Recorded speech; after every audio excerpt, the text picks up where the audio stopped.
कितना % वोट है राजपूतों का बिहार में? वही सबसे बड़ी चिंता है। हम लोगों को बता दिया गया कि तुम्हें गिनती कर ली गई है, तुम 3.5% हो, इसलिए तुम्हारा कोई बहुत नोटिस वोटिस है नहीं। 3.5% है। और आप क्या समझ रहे हैं? सबने कह दिया कि तुम तो हो कौन। हाँ, तुम हो कौन, क्योंकि तुम सिर्फ 3.5%। तो फिर हमने कहा कि अब हम हैं कौन, तो इसकी भी बात हम लोग जरा देखें कि हम हैं। आपके हिसाब से आंकड़े गलत है? गलत है, सही है, सब लोग उसी को मान रहे हैं तो मैं भी मान लेता हूँ। ठीक है, तो 3.5% का मतलब हो गया 14 करोड़ में 3.5% का मतलब हुआ 40-50 लाख, जो किसी राज्य की आबादी से बड़े होता है, 7 राज्यों की आबादी से। तो हम देखिए सर, कभी 3.5% कई अलग अलग कॉन्स्टिट्यूएंसीज में डिसाइडर भी हो सकते हैं। तो आपको तो सब समझ में आ रहा है।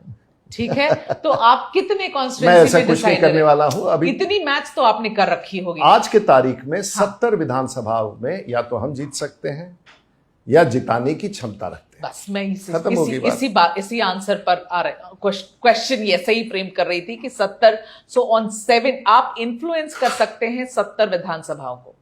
3.5% पॉपुलेशन के इतनी मेरी काबिलियत नहीं है कि मैं इन्फ्लुएंस कर दूं। एक एनालिसिस है ये।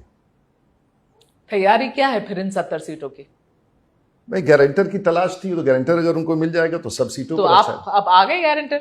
पता नहीं वो लोग माने हैं कि नहीं माने, वही पता लगा वो माने या नहीं माने, या बीजेपी माने या नहीं मानी? सर जरा क्लियर हो जाए। देखिए, मैं जहां तक खड़ा हूं आज, ये सब बीजेपी के कारण है। अगर बीजेपी ने मुझे नहीं टिकट दिया होता, कैलाशपति मिश्रा ने टिकट नहीं दिया होता, वाजपेयी जी ने अपनी सरकार में मंत्री नहीं बनाया होता, और मोदी जी ने अपनी सरकार में मंत्री नहीं बनाया होता, तो आपको क्या लगता है मैं यहां तक पहुंचता? पार्टी की बड़ी संघ के लोगों की बड़ी कृपा है, परिवार की बहुत चीजों की। Life goes on.